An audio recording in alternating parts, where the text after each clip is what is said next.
89 in the Columbus area supporting emerging artists. And it's our pleasure to welcome you here tonight to Franklinton Fridays. Each time we do a little something different in the gallery. We've been experimenting with group shows and solo shows, and this show offers an exhibition of 4 different artists experimenting with form and with figures and with color, and it's really wonderful to see how it's all come together. Tonight we have a special treat. We have Kat Sheridan, who's the director of the Rife Gallery, a longtime friend and colleague in the arts, a member of the Roy Board. We said she needed no introduction, but that's what she gets. And she has a wonderful Instagram platform, feed, group, community of art collectors. And so tonight she's going to talk a little bit about Columbus Collects and collecting in general. So, Kat. Hi everybody, I'm Kat Sheridan.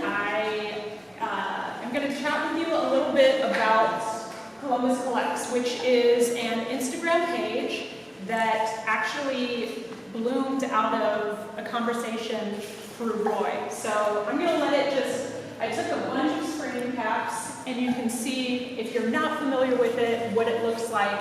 Kind of, because the light is a little, you can kind of see it. You can also pull out your phone and look while we talk. So I want to kind of give the origin story of Columbus Collects. And what that is during a programming committee meeting, I think Shaw Norman was there were a couple other really delightful humans that were on the board and on the programming committee. And we were just talking about how do we help emerging artists sell their work.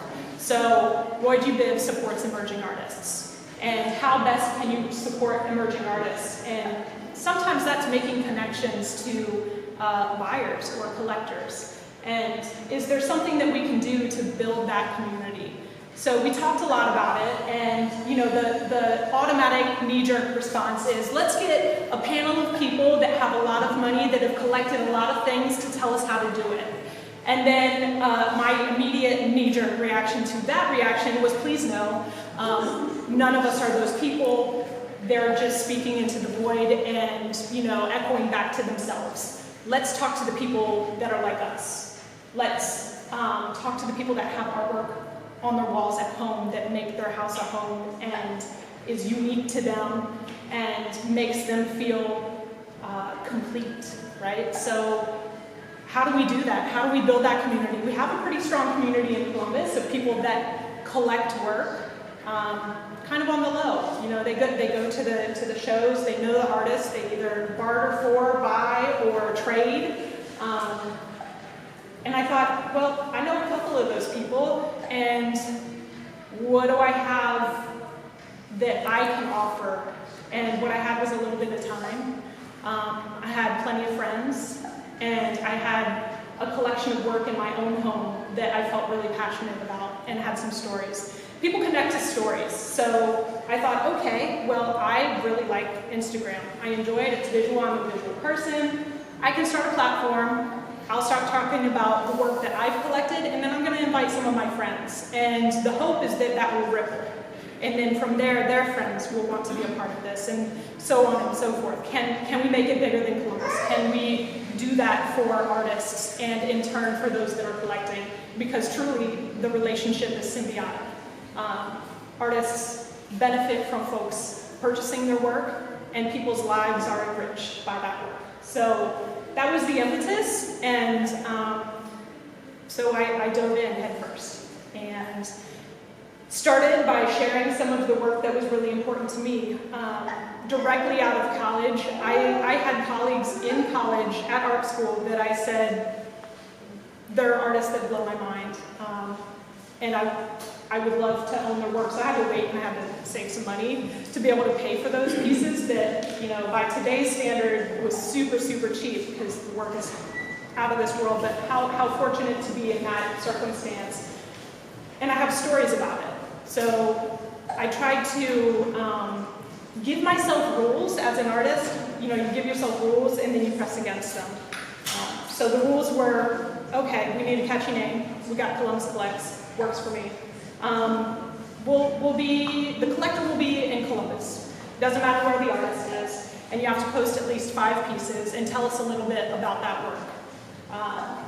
That's expanded from now. Now you have to have some sort of relationship with Columbus to be able to take over. You can't show your own work. It has to be something that you've collected. It can't be anything from someone that lives in your home. This isn't self-promotion. This is talking about other artists. This is about building up community. And so, as you all know, many people see guidelines as merely suggestions. So we've had some conversations with folks that do takeovers, like, hey, let me share with you the reasons why we have those guidelines and what I'm hoping to do.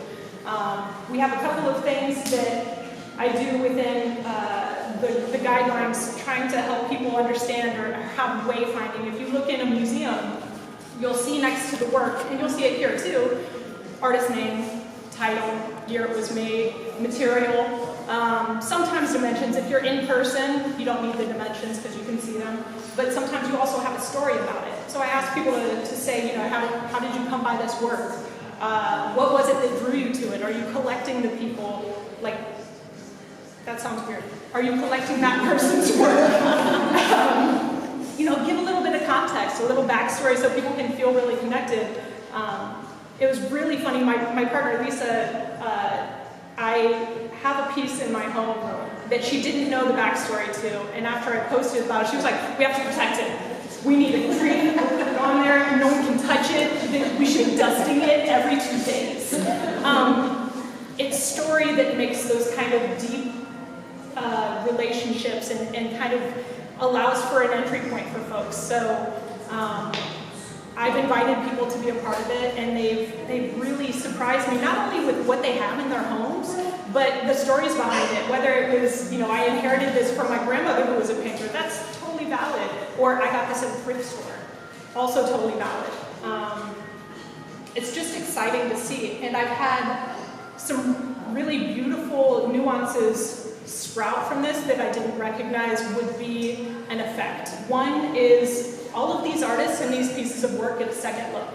When it comes into a person's home, you know, unless you are having parties every week with lots of new people, generally about a handful of people are going to see that work for the rest of its life.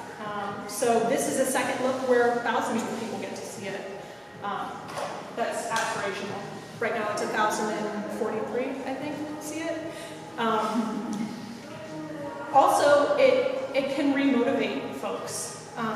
There were some artists that, upon hearing the story of why someone collected their work, remembered why they began making art to begin with and started again, when they may have accidentally had a little sabbatical from it. And then the last piece of this is that it's inspired people to collect who didn't see themselves as potential collectors, which is really the main impetus here. It's for our everyday folks to say, I have the power to enrich my life and enrich others. And I think that that's really beautiful. I have a friend out in Cali who was like, you know, I never really thought about myself as someone that could collect artwork, but now I'm looking at the artists that you have, I'm reaching out to them, I'm asking for commissions.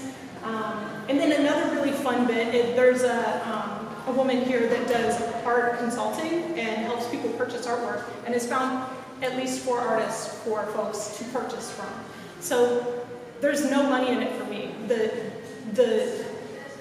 What is filling me up is the knowledge that this community just brings shine to the artists and expands on it.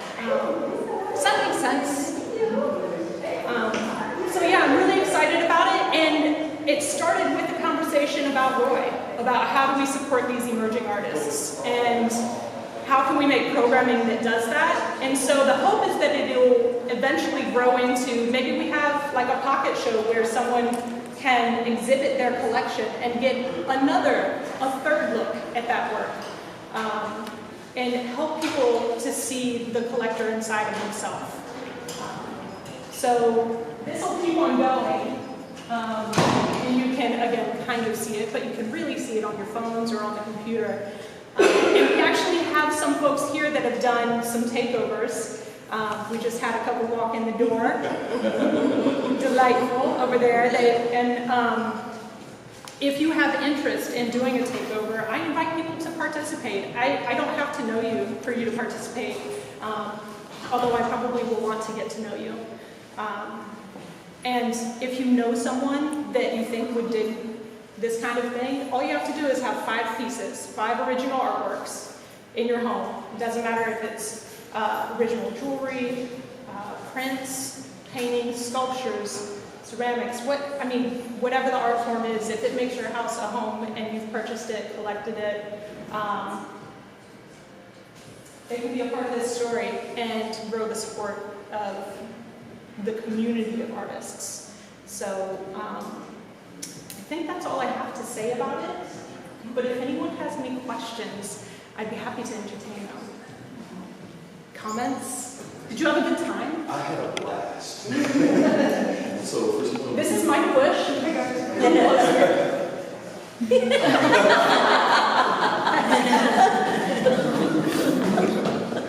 no, I had a blast doing it. It was really fun. It was to be able to shine some light on some work that people haven't maybe seen in a couple of years or a few years back, like a bunch of the BJR stuff. And so it was a good time. I enjoyed it. So I encourage everyone to do it. And show it off. Erica, you want to say anything about it? I would just. Hey guys. Hey. So I'd like to also say what he said. It was fun. It was really fun to do, and it made me realize how much I enjoy connecting with artists, collecting work, and having it in my home, around my kids. I don't have dinner parties very often, but when I do, I can, show a piece. And also I heard back from a couple of the artists who I do collect and that I shared their work, and they were like, hey, thanks for sharing it on Columbus Collects. I got some follows, I've got some interest, and so it really does support the artists. So thank you for having me. Yeah, you bet. That was, that's another thing that was a nice discovery, is that people get to look at their collection in a different way. They get to say, oh, I do have a perspective. I do have a type of work that I really enjoy, or this angle that I'm going after, this subject matter that I really am attached to, which has been really fun too. Lynette, you also did a collection. Do you want to talk about it? Yeah, we had a great time. And the same. I mean, it was very nice to reconnect with the collection, to realize how much original work we had. Our goal a few years ago was to only have original work, and so we got rid of all the prints and things that we had purchased over the years. But then to realize the stories and reconnect with that, like some artists are no longer with us whose work I have, and those were nice memories to have. Also, I realized I really do have an awful lot of work. And my records are not very good, which also was something that I redid. So now I have a spreadsheet with my art. Because I had collected, you get a card, or you have a list, or, oh, I'll remember who that is. Didn't they sign the back? Oh. And so I went through, and now I have an inventory of my art. So that'll be great too. Yes, it's very nice. Yes, absolutely. And also then to connect with other collectors, just in conversations. Hey, I saw you have so-and-so, I have so-and-so, or wow, it was really great to see what you have, kind of conversations. So that was really great too. Yeah. So, does anyone have any actual questions? If you have interest in participating, oh, you do. That was going to be my question. If we would like to participate, how would we connect with you? You may connect with me here.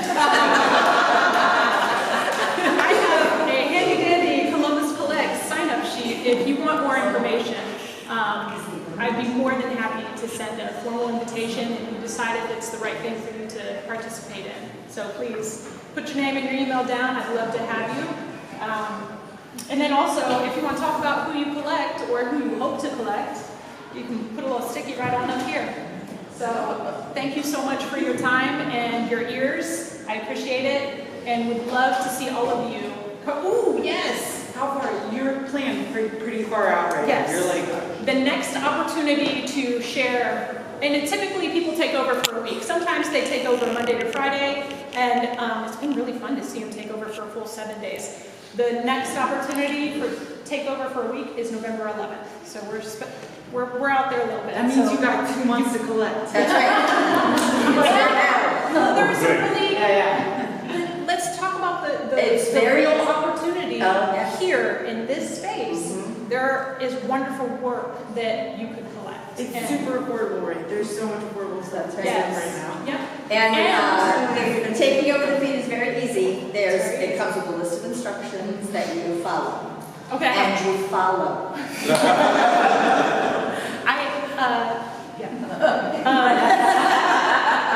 It's better. It's helpful. It's better for the viewers so that they know what they're looking at. Yes, it's helpful. And then I will say some discoveries that I had that were really fun as well. Actually, Kate Morgan's really, I learned a lot on hers. She talked about, she would go and talk to the gallery and say, I need this piece, it is mine, it belongs in my home, can I set up a payment plan?